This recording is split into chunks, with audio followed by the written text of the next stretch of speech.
Jo,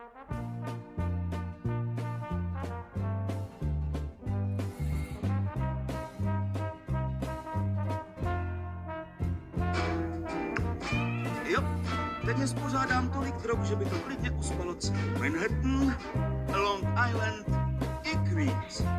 Na měsíc beru 10 až 15 kvalů denně, protože mě hrozně bolejí záda, Adderall kvůli pozornosti, Xanax, abych si ulevil, trávu, abych se uvolnil, kokain, abych se zase nabudil a morfium, no, prostě skvělý.